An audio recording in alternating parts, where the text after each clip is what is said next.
아직 제가 주책이 없나 봅니다. 찬양을 들으면 눈물이 나요. 은혜를 받아서 여러분들에게도 그런 감동이 있기를 축복하면서 우리 좌우에 있는 분들과 함께 인사 나누겠습니다. 샬롬. 우리 1층과 또 유아실에도 많은 분들 계신데 여러분에게도 샬롬입니다. 함께 기도하시겠습니다. 주님, 우리 대림절 첫 번째 주일에 사랑하는 주의 백성들을 주의 전으로 인도하시고 세상에서 소망을 잃어버리고 세상에서 목마른 심령들이 하나님의 말씀을 듣고자 예배의 자리에 엎드렸습니다. 주님, 우리의 목마른 심령에 말씀을 통하여 생수의 강이 흐르게 하여 주시옵소서. 주님 외에는 이 땅에 생수의 강이 메말라 버리고 말았습니다. 주님, 말씀하여 주실 때 성령의 은혜 안에서 깨달음을 허락하여 주시고 세상에서 발견할 수 없는 참된 빛과 소망이 되시고 위로가 되시는 주님을 인격적으로 만날 수 있도록 역사하여 주시옵소서. 주님께 모든 것 의지하고 우리를 구원하신 예수 그리스도의 이름 받들어 기도하옵나이다. 아멘. 할렐루야.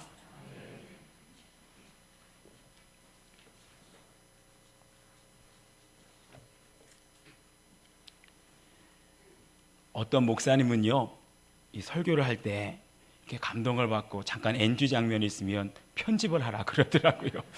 이게 갑자기 이렇게 막 눈물이 나고 마음이 북받치면 어쩔 수가 없지 않습니까? 오늘 저희들이 대림절 첫 번째 주일을 보내고 있습니다. 초를 밝혔는데 이거는 광화문에 있는 초와는 비교도 안 되는 초입니다. 이 어두운 세상에 우리의 마음을 비춰주시고 우리의 인생의 갈 길을 비춰주시는 빛으로 오시는 예수 그리스도를 우리 가운데 모셔드리는 대림절 촛대입니다. 이 촛대를 통하여서 다시 한번 우리의 진정한 빛, 우리의 진정한 소망, 위로가 되시는 주님을 바라볼 수 있는 여러분 되시기를 축복합니다. 이 시대에 많은 사람들은 누구나 할 것 없이 다 무엇인가를, 누군가를 기다리고 있습니다. 광화문에 있는 시민들도 무엇인가를, 누군가를 기다리고 있고 청와대에 계신 분도 분명히 무엇인가를, 누군가를 기다리고 있을 겁니다. 그렇다면 과연 이 시대를 살아가는 하나님의 백성인 저희들은 과연 무엇을 기다려야 됩니까? 누구를 기다려야 됩니까? 어떻게 기다려야 됩니까?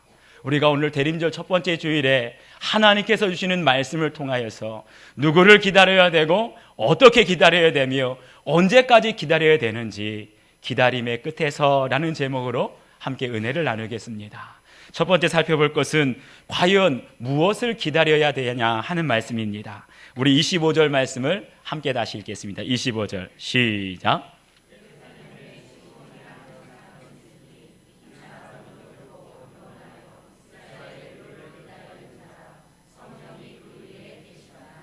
아멘. 오늘 말씀은요, 예루살렘에 사는 한 사람, 시몬이라는 사람에 대해서 말씀하고 있습니다. 그런데 이 사람은 어떠한 사람이었냐? 이스라엘의 위로를 평생 동안 기다렸다라고 말씀하고 있어요. 과연 시몬이 살고 있는 시대가 어땠길래 위로를 기다렸나 보니까 그 당시는 정치적으로, 경제적으로 또 영적으로도 죽어있는 시대, 어두운 시대였습니다. 당시 이스라엘을 다스리는 왕이 헤롯 왕이었는데 이 헤롯 왕은 유대인이 아니었어요. 그렇다고 로마 사람도 아니었습니다. 아주 유대의 변두리에 살고 있는 작은 부족 이두메 족속 사람이었는데 자신의 출신이 약하다 보니까, 빈약하다 보니까 그것을 만회하기 위해서 항상 많은 사람들에게 선심성 정치 공약을 베풀게 됩니다. 그래서 유대인들에게 환심을 사기 위해서 성전을 지어서 봉헌하기도 하고요. 심지어 로마의 관리들, 로마의 실세인 사람들에게 환심을 사기 위해서 막대한 세금을 얻게 됩니다. 백성들은 굶어 죽든지 말든지 자신의 자리를 지키기 위해서 막대한 세금을 착취한 것이지요. 그래서 로마 황제의 꼭두각시처럼 그냥 시키는 대로 했던 사람이 헤롯 왕이었습니다. 그런가 하면 당시 유대에는요 2명의 대제사장이 있었습니다. 가야바라고 하는 대제사장과 안나스라고 하는 대제사장. 그런데 원래 유대에는요, 한 명의 대제사장이 종신직으로 죽을 때까지 하는 것이 원래 율법이었습니다. 그런데 당시 대제사장이었던 가야바의 사위가 되는 안나스를 로마의 황제가 임명한 거예요. 원래 대제사장은 하나님께서 기름 부으신 종입니다. 하나님의 말씀을 담대하게 선포해야 되는데 로마의 황제가 자신을 임명했으니 누구 눈치를 받겠어요? 하나님의 말씀을 담대하게 선포하지 못하고 로마 황제의 눈치를 보고 로마의 실세의 비위에 맞는 그들이 듣기 좋아하는 말들만 전하게 되니까 예배 가운데 하나님의 음성이 들리지 않습니다. 영적인 예배가 죽어버린 거예요. 그러다 보니까 그 당시에는 모든 이스라엘 사람들 소망을 둘 데가 없습니다. 정치적으로도 어둡지요, 영적으로는 죽어있고 경제적으로 피폐되어 있으니 그 당시 이스라엘 사람들 형편을 살펴보니까 꼭 누구랑 같습니까? 오늘날 우리와 똑같지 않습니까?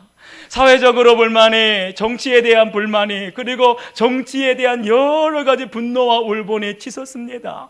그러다 보니까 어느 때부터인가 사람들의 마음속에 이사야 선지자가 예언하였던 이스라엘의 위로를 기다리기 시작하는 거예요. 이사야 선지자가 예언하기를 너희 하나님이 이르시되 너희는 위로하라, 내 백성을 위로하라. 아멘. 그러면서 이스라엘 사람들의 자신들을 이 정치적인 어두움 가운데 건져주실 지도자를 기다립니다. 다윗과 같은 메시아를 기다리는 거예요. 자신들에게 다윗과 같은 지도자가, 메시아가 오게 되면 로마의 모든 군인들을 물리쳐 주시리라. 메시아가 오게 되면 부패한 정치인들, 메시아가 오시면 부패하고 타락한 종교 지도자들을 다 몰아내고 이 세상을 새로운 시대로 만들어 주실 텐데 메시아를 기다리는 거예요. 그러면서 그 메시아를 기다리면서 열심당을 만들게 됩니다. 자신들이 독립운동을 펼치겠다는 거예요. 로마의 중요한 정치인들을 암살하기도 하고 스스로 새 나라, 새 민족을 일으키기 위해서 열심당원이 움직이기 시작했습니다. 그런데 그러한 때에도 시므온이라고 하는 사람은 똑같이 이스라엘의 위로를 기다렸는데 사람들처럼 요동하거나 흔들리지 않았습니다. 오히려 잠잠히 골방에서 기도하는 거예요. 오히려 성전에서 기도만 하는 겁니다. 왜냐하면 시므온이 기다렸던 그 메시아는, 이스라엘의 위로는 다른 사람들과 달랐기 때문입니다. 이사야 40장 6절 말씀에 모든 육체는 풀이요 그의 모든 아름다움은 들의 꽃과 같으니 풀은 마르고 꽃은 시드나 우리 하나님의 말씀은 영원히 서리라. 아멘이십니까? 시므온이 기다렸던 장차 이 땅을 새롭게 할 이스라엘의 위로는 풀과 같고 꽃과 같이 시드는 인생이 아니라는 겁니다. 아무리 위대한 지도자가 이 땅 가운데 온다 할지라도, 아무리 위대한 정치인이 이 땅 가운데 새롭게 세워진다 할지라도 그들은 결국 풀과 같고 들의 꽃과 같은 인생에 불과하다는 거예요. 인생은 우리의 인생의 진정한 위로가 될 수 없는 줄 믿으시길 바랍니다. 오직 영원히 서시는 하나님의 말씀, 그 약속하신 말씀으로 오실 주님만 우리의 진정한 위로가 되는 줄 믿습니다. 영원한 약속하신 말씀 가운데 오실 바로 그분이 누구십니까? 바로 그분은 예수 그리스도이신 줄 믿습니다. 이 땅의 모든 인생은 풀과 같이, 들의 꽃과 같이 시들어질 수밖에 없어요. 사라질 수밖에 없습니다. 그렇지만 말씀 가운데 오실 예수 그리스도만 영원히 쇠하지 않고 우리의 위로가 되시며 우리의 소망이 되시는 줄 믿습니다. 지난 11월 8일이었어요. 그날이 무슨 날이었냐면 미국의 대선이 있는 날이었습니다. 아마 오늘날 우리 대한민국처럼 그 당시에 미국도 굉장히 소란스럽고 혼란스러웠습니다. 과연 누가 대통령이 될까? 이미 결정이 났지만 두려움 가운데, 걱정 가운데 있는 그 많은 성도들에게 당시에 아주 보수적이고 복음주의적인 설교자였던 존 메가더 목사님께서 성도들에게 이러한 말씀을 설교하셨어요. 하나님이 보시기에는 대통령 선거는 큰 일이 아닙니다.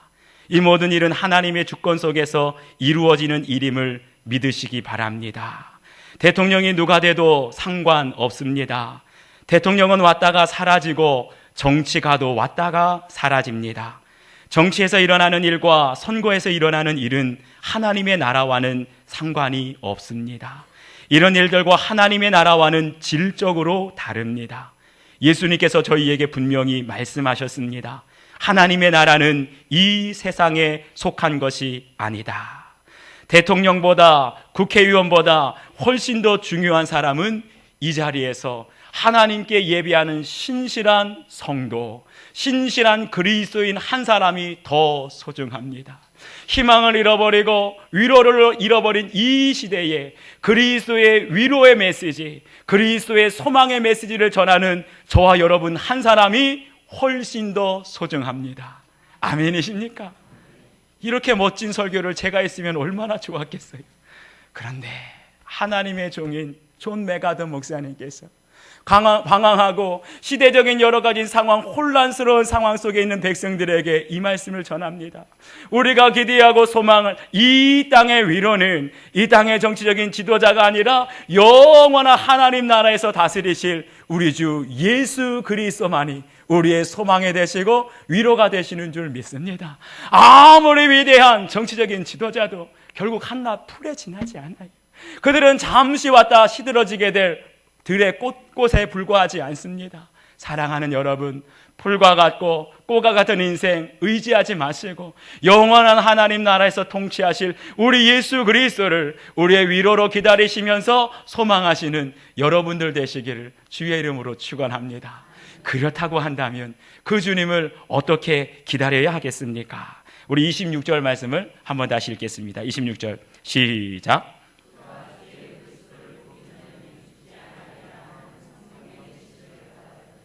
아멘. 오늘 말씀을 보게 되면 우리 주님을 기다렸던 시므온의 영성을 엿볼 수가 있습니다. 25절 말씀 후반부를 보게 되면 성령이 그 위에 계시더라 라고 말씀하세요. 이 말은 뭡니까? 다시 말하면 시므온은요 항상 성령과 동행하는 사람이었습니다. 어디로 가든지 성령께서 그를 떠나지 않고 동행하는 사람이 시므온이었어요. 그러다 보니까 26절 후반부를 보면 성령의 지시를 받았다라고 말씀하고 있습니다. 성령과 동행하는 사람은 성령의 음성을 듣게 될 줄 믿습니다. 늘 성령과 동행하는 사람만이 성령의 말씀을 듣게 되는 줄 믿습니다. 그럴 때 27절 전반부를 보니까 성령의 감동으로 성전 안에 들어갔다라고 말했어요. 보니까 시므온이 스스로 자신이 계획된 시간에 습관처럼 성전에 들어간 것이 아니라 작은 발걸음 같지만 성령의 감동하심을 따라 성령의 인도하심을 따라 그 발걸음이 나아갔다는 거예요. 한마디로 말하면 시므온은 어떤 사람입니까? 성령의 사람이었어요. 늘 무시로 성령 안에 기도하니 성령께서 그 위에 떠나가지 않고 동행하는 사람이었어요.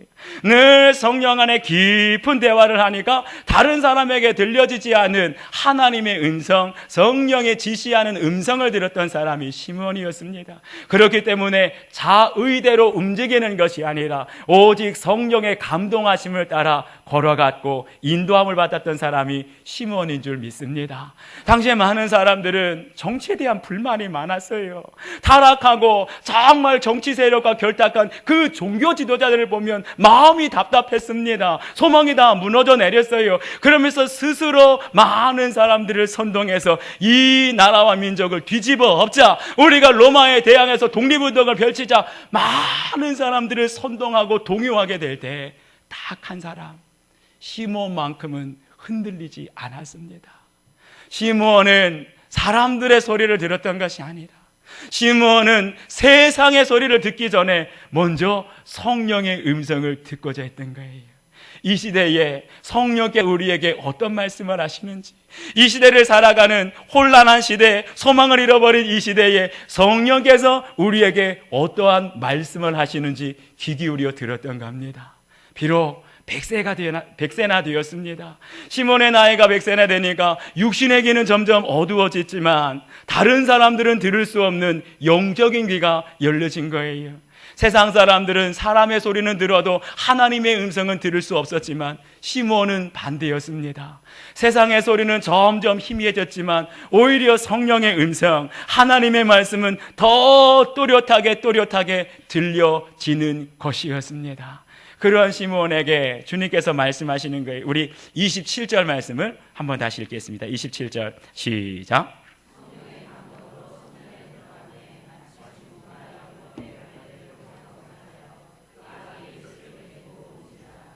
아멘. 이 말씀을 보니까 성령의 인도하심을 받아 감동하신 대로 시므온이 예루살렘 성전에 들어갔는데 거기에서 그 부모 요셉과 마리아의 품에 안겨서 성전으로 들어오는 아기 예수를 만나는 겁니다.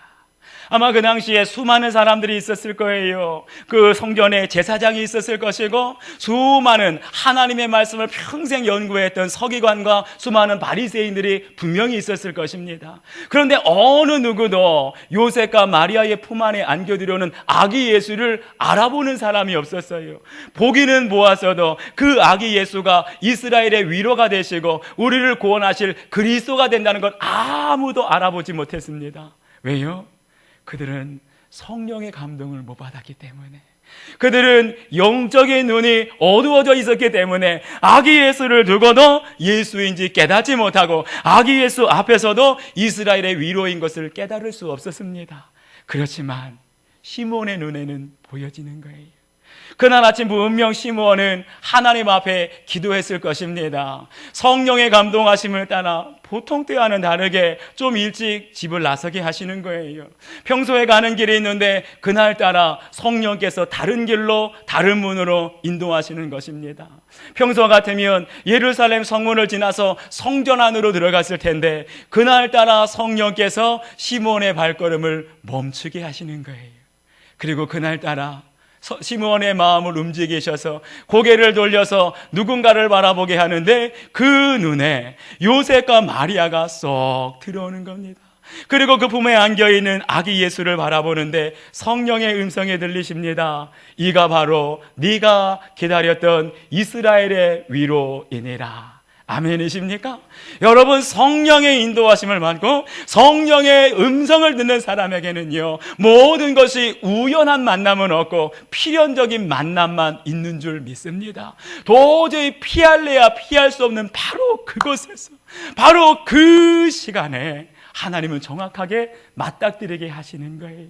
오직 기도하는 사람에게는 이와 같은 하나님의 역사가 있게 되는 줄 믿습니다.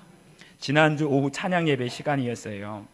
우리가 이영희 전도사님을 모시고 전도 간증 집회를 하는데 1시간이 넘도록 참 은혜를 받았습니다. 그런데 제가 그 간증을 들으면서 딱 한 가지 간증이 아직도 마음에 생생하게 기억이 납니다. 그 전도사님 얘기를 들어보니까 어린 나이에 군대에 입대하게 됐는데 군대에 입대해서도 신앙생활을 하면서 군인교회에 다녔습니다. 교사로 자원을 하다 보니까 어린 나이에 교사가 되었다고, 군인이 되었다고 중고등부 한 반을 맡겨주는데 학생이라고는 딱 한 명. 그런데 이름은 곽진아라고 하는데 이름은 아는데 주소도 몰라요, 전화번호도 모른다는 겁니다. 그러다 보니까 이 이영희 전사람이 그 곽진아라고 하는 학생의 명단을 받고 그날부터 밤이 새도록 철야하면서 눈물로 기도합니다. 곽진아 학생을 보내주시옵소서. 그렇게 몇 날 며칠을 기도하고 철야 기도하는데 며칠이나 지났을까? 어느 날 부대에서 근무를 마치고 버스 정거장에 밤 11시나 다 되어서 내리는데 마침 버스 정거장에 내리다 보니까 어떤 아이가 눈이 새카맣고 얼굴이 예쁘장하게 생긴, 사실은 대부분의 사람들은 눈이 새카맣습니다. 그런데 굳이 눈이 새카맣고 얼굴이 예쁘장하게 생긴 학생이 물끄러미 버스를 바라보고 있더래요. 다짜고짜 처음 보는 학생인데 아무것도 그 학생에 대해서 아는 것도 없는데 그 학생에게 다가가서 이렇게 물어봤다고 합니다. 학생, 이름이 뭐야? 네 이름이 뭐야? 라고 물어보니까 그 학생이 떨더래요. 아니, 한밤중에 시커먼 군복을 입고 여자 군인이 다가와서 이름을 물어보니까 얼마나 겁을 먹었겠습니까? 그래서 그 학생이 떨리는 음성으로 이렇게 대답하더랍니다. 제 이름은 곽진아인데요. 할렐루야. 놀라시지도 않아요, 여러분. 이런 일들은요, 있을 수가 없는 일입니다. 우연해라도 어떻게 그 서울에 수많은 학생들이 있고 수많은 사람들이 있고 하루 온종일 24시간 시간이 있는데 그 넓고 넓은 장소에서 그 많고 많은 사람 중에 철야 기도하면서 곽진아를 만나게 해주십시오, 이름을 불렀던 그 학생을 거기서 만날 수가 있겠어요? 사랑하는 여러분, 기도하는 사람에게는 우연한 만남은 있을 수 없습니다. 하나님께서 반드시 필연적으로 그 사람을 만날 수 있도록 발걸음을 내 앞으로 이끌어 주시는 줄 믿습니다. 사랑하는 여러분, 여러분들은 누구를 기다리고 계십니까? 무엇을 기다리고 계십니까? 여러분이 누군가를 간절히 기다린다면 기도하시기를 바랍니다. 정말 이 세상에, 우리가 살아가고 있는 이 대한민국에 소망을 잃어버리고 한치 앞을 알 수 없는 이 시대에 우리에게 진정한 위로가, 진정한 이스라엘의 위로가 필요하다고 생각하시는 분들은 주님 앞에 기도하시기 바랍니다. 성령 안에 무시로, 성령 안에 간절히 기도하는 자에게는 반드시 우리의 삶을 통하여 위로자가 되시는, 우리의 소망 되시는 예수 그리스도를 우리의 삶 가운데 만나게 될 줄 믿습니다. 그렇다고 한다면 그 위로 되시는 예수님을 언제까지 우리가 기다려야겠습니까? 우리 26절 말씀을 보니까 시므온은 일찍이 성령으로부터 특별한 지시의 말씀을 받아요. 네가 주의 그리스도를 보기 전에는 죽지 아니하리라. 이 말을 뒤집어 말하면 네가 죽기 전에 반드시 그리스도를 만나게 될 것이라는 거예요. 그런데 이 말씀을 가만히 생각해 보니까, 묵상해 보니까 참 어려운 말씀이에요. 차라리 네가 60세가 되거나 70세가 되면 그리스도를 만나게 되리라 라는 말씀이라든지, 앞으로 10년 후 아니면 15년 후에 그리스도를 만나게 되리라 이렇게 약속하셨으면 얼마나 좋았겠어요. 그런데 보니까 네가 그리스도를 만나기 전에는 죽지 아니하리라. 여러분, 언제 죽을지 알아요, 몰라요? 이 세상 어떤 사람도 자신의 죽을 때를 아는 사람은 아무도 없습니다. 본인만 모를 뿐만 아니라 여러분의 사랑하는 가족도, 심지어는 의사도 그거는 몰라요. 제가 예전에 어떤 분은 병원에서 사형 선고를 내렸어요. 심각한 질병에 걸렸기 때문에 일주일 남았습니다. 가족들을 다 모시고 임종을 준비해 주세요. 그래도 제가 가족들이 또 불러서 같이 가서 가족들과 함께 임종 예배까지 드리지 않았습니까? 일주일 남았다는 분이 1년을 살았습니다. 제가 임종 예배를 드리면서 주여 이 영혼을 주님의 손에 의탁하나이다 이렇게 기도했는데 1년을 살았어요. 사랑하는 여러분, 어떤 분은 임종하신다고 했는데 병원 의사가 말했는데 1년이 10년이 되는 경우도 있고요, 한 달이 5년이 되는 경우도 있습니다. 어떤 사람도 자기가 죽을 날은 알 수가 없는 거예요. 그런데 오늘 시몬에게 말씀하기를 내가 그리스도를 보기 전에는 죽지 아니하리라, 이 말씀을 받았다는 건 뭐예요? 하루하루 주님이 오실 날을, 하루하루 순간순간 주님이 오실 날을 기다리면서 죽고 싶어도 죽을 수 없었다는 거예요. 그러는 시므온에게 우리 주님께서 어떤 말씀을 하십니까? 우리 29절 말씀 다시 한번 읽겠습니다. 29절 시작.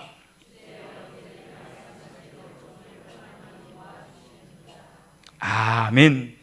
그렇게 기다리고 평생 사모했던 100세가 되는 시므온 그 노인에게 드디어 아기 예수가 품에 안겼습니다. 그러면서 아기 예수를 품에 안고 고백하는 거예요. 말씀하신 대로 종을 평안히 놓아 주시는도다. 주님의 말씀대로 이제 내가 이스라엘의 위로요 이 땅의 소망이 되시는 예수 그리스도를 만났으니 이제서야 내 어깨에 무거운 짐이 내려놓여진다는 거예요. 지금까지 포기하고 싶어도 포기할 수 없었어요. 아무리 힘들고 아무리 나라와 민족이 혼란스러워도 시므온은 포기할 수가 없었어요. 왜요? 주님의 말씀을 받았기 때문에. 내가 죽기 전에 반드시 그리스도를 보게 되리라.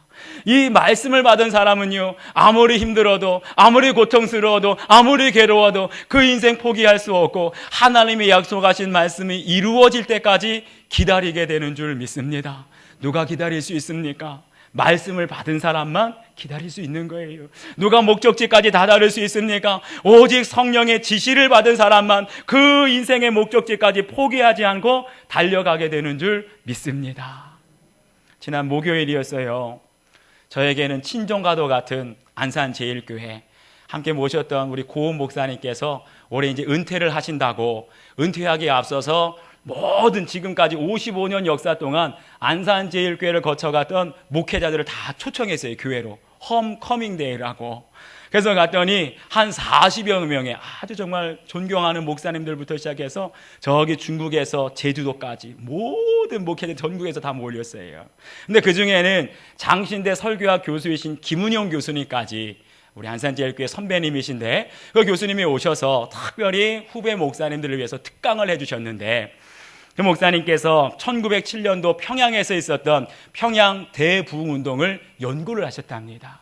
그래서 역사적인 사료들을 막 살펴보다 보니까 평양 대부흥운동에 평양 사람들만 모인 것이 아니라 목포에 있는 한 여성이 등에 깐난쟁이 아기를 업고 목포에서 평양까지 왔다는 거예요.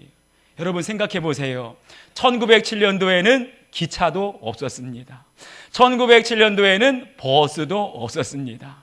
그 가냘픈 여성이 깐난쟁이 아기를 등에 업고 목포에서 서울도 아니고 목포에서 평양까지 가려면 아무리 빨리 가더라도 한 달 이상 걸어가야 된다는 거예요. 그 역사적인 기록을 보고 이 교수님께서 한 가지 호기심이 생겼다고 합니다. 과연 무엇 때문에 이 여성이 가까운 거리도 아닌 저 목포 땅끝에서 저 위에 땅끝 평양까지 걸어갔을까? 그러면서 그 당시에 목포의 역사를 살펴보았다고 합니다. 그러면 놀라운 걸 한 가지 발견했어요. 1907년도 평양 대부흥운동이 일어나기 전에 한 해 전 1906년도 목포에서요 놀라운 부흥의 역사가 일어났다는 거예요. 성령의 역사가 불길같이 타오르는데 그 부흥운동을 이끌었던 두 명의 선교사가 있었다고 합니다. 한 명은 존 프레스톤이라고 하는 선교사와 조셉 저다인이라고 하는 선교사였어요. 그런데 이 두 명의 선교사에게는 한 가지 공통점이 있었습니다. 뭐냐 하면 자신들의 깐난쟁이 아기를 조선 땅에 오자마자 이 땅에 묻은 거예요. 존 프레스톤이라고 하는 선교사는 이제 40일 된 아기를 조선 땅에서 묻게 되고, 그리고 조셉 저다인이라고 하는 선교사는 이제 하루밖에 안 돼. 조선 땅에 들어오자마자 하루밖에 안 된 아기를 이 조선 땅에 묻은 거예요. 다시 말하면 그들이 조선 땅에 살고 있는 우리의 조상들, 우리 민족 동포들에게 선포했던 복음의 말씀은요, 자신들의 생명과도 같은 자식, 그 자식들의 생명과 맞바꾼 복음이었다는 거예요. 그 생명과도 같은 복음을 향한 뜨거운 열정과 사랑이 있었기 때문에 그 말씀을 받은 이 어두운 조선 땅, 소망을 잃어버리고 정말 어찌해야 할 바를 모르는 정말 무서운 어두운 그 굴레 속에 갇혀있는 조선 사람들에게 생명의 말씀이 심겨진 겁니다. 내 자식을 박바꾼, 내 자식을 이 땅에 묻어놓은 그 선교자들의 영혼에서 우러나오는 선포되어지는 그 말씀 구절구절이 조선 땅에 실망하고 또 분노하며 소망을 잃어버린 그 모든 백성들에게 한 줄기 빛이 되어진 줄 믿습니다. 그 말씀을 받았을 때 저 목포 땅끝에 있는 한 여인은 하나님의 말씀을 사모하면서 평양까지 걸어가기로 결심하게 된 거예요. 여인에게 한 달 걸음은요, 죽음을 각오한 여행이었을 겁니다.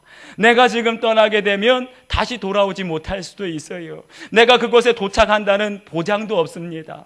그럼에도 불구하고 그 여인이 깐난쟁이 아기를 등에 업고 목포에서 평양까지 한 달이 넘도록 걸어갈 수 있었던 건 딱 한 가지밖에 없습니다. 내 마음에 심겨진 생명의 말씀, 내 인생의 어두움 가운데 빛을 비춰준 그 빛된 말씀이 내 인생을 바꾸었기 때문에 걸어갈 수 있었던 거예요. 사랑하는 여러분, 오직 약속하신 말씀, 생명의 말씀을 간직한 사람은요, 어떠한 장애가 있고 환난이 있고 고난이 있다 할지라도 그것을 넘어서는 능력이 있는 줄 믿습니다. 오직 말씀이 있는 사람, 말씀 가운데 소망이 있는 사람은요, 어떤 장애도 넘어설 수 있는 거예요. 여러분, 우리에겐 꿈이 있지 않습니까? 적어도 우리에겐 꿈꾸는 나라가 있고, 적어도 우리에겐 꿈꾸는 지도자의 모습이 있는 줄 믿습니다. 요즘에 뉴스를 보고 신문을 보면 항상 나오는 것이 있어요. 이것이 나라냐? 이게 나라냐라고 사람들이 탄식하고 있는데, 적어도 우리가 꿈꾸고 소망하는 나라는 이런 모습은 아닐 겁니다. 우리가 꿈꾸고 소망하는 지도자의 모습이 있다면 여러분 기다려야 할 줄 믿습니다. 기다림이라는 건 미룬다는 게 아니에요. 기다린다는 건 포기한다는 것이 아닙니다. 기다린다는 건 더 강렬하게 우리가 꿈꾸고 소망하는 걸 확실하게 붙잡는 것입니다. 기다리는 사람만 우리가 그토록 소망하고 꿈꾸는 가장 소중한 것을 우리 손에 얻게 되는 줄 믿습니다. 사랑하는 여러분, 이제 저희 오늘 처음으로 대림절 촛대에 불을 밝혔습니다. 다음 주에는 2개, 그 다음 주에는 3개, 하나씩 한 주간씩 이 대림절 촛대에 불이 번져갈수록 이 어두운 세상은 조금씩 밝아지게 될 줄 믿습니다. 그런데요, 시간이 지나면 지날수록 이 촛대는 점점 줄어들 것이고 작아질 거예요. 촛대가 작아진다고 두려워하지 마십시오. 촛대가 작아진다고 걱정하지 마십시오. 이 촛대가 줄어들면 줄어들수록, 작아지면 작아질수록 이 땅의 위로가 되시고 소망이 되시는 주 예수께서 다시 오실 그날은 가까워지게 될 줄 믿습니다. 어두울수록 작은 빛은 더 환하게 비추이는 것처럼 세상이 혼란스러울수록, 정말 한치 앞을 알 수 없을수록 오히려 우리 예수 그리스도의 평강은 더 강력하게, 예수 그리스도의 위로는 더 강력하게 우리 위에 역사할 줄 믿습니다. 우리 오늘 주신 말씀을 기억하면서 함께 기도하기를 원해요. 주님, 이 세상은 우리를 위로할 수 없지만, 이 세상의 어떠한 지도자도 우리에게 소망이 될 수 없지만, 영원하신 이스라엘의 위로, 바로 예수 그리스도만 우리의 소망이 되시고 위로가 되시는 줄 믿습니다. 기도하면서 기다릴 수 있도록 끝까지 포기하지 않고 주님 오실 그날을 기다릴 수 있는 믿음을 허락해 주시옵소서. 주신 말씀을 기억하면서 기도하겠습니다. 아버지 하나님, 참으로 고맙습니다. 우리의 소망은 풀처럼 들의 꽃처럼 시들고 사라질 이 땅의 인생에 있지 아니하고 영원한 하나님의 말씀으로 오실 예수 그리스도가 우리의 영원한 소망이 되시고 이 땅의 위로가 되시며 어두운 이 땅을 밝히 비출 빛이 되는 줄 믿습니다. 주님을 기다리는 자마다 무시로 성령 안에 기도하게 하시고, 무시로 기도할 때마다 주님이 오실 그날을 소망하며 포기하지 않고 더 강렬한, 더 간절한 사모하는 믿음을 가지고 주님의 때를 기다릴 수 있도록 도와주시옵소서.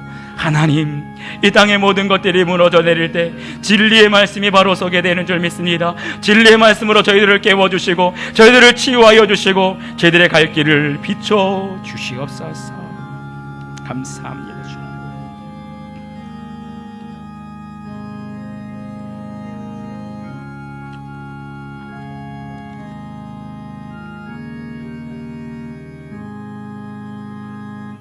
주님, 이 세상 많은 사람들이 이 땅의 인생들을 소망하며 위로인 줄 알고 바라보지만 이 땅의 모든 인생은 결국 풀과 같고 들의 꽃과 같이 그 모든 것이 시들고 사라지게 되는 줄 믿습니다. 영원하신 하나님의 말씀, 그 언약으로 오실 예수 그리스도를 이 땅의 위로로 기다리는 백성들에게 모시로 성령 안에 기도할 수 있도록 도와주시고 성령의 인도하심을 따라 주님의 때를 분별할 수 있는 은혜를 베풀어 주시옵소서. 기다림의 끝에서 포기하지 않고 주님을 바라볼 때 이 땅의 위로로 오실 예수 그리스도를 우리의 삶 가운데 만날 수 있도록 인도해 주시옵소서. 감사드리고 예수 그리스도 이름으로 기도하옵나이다. 아멘.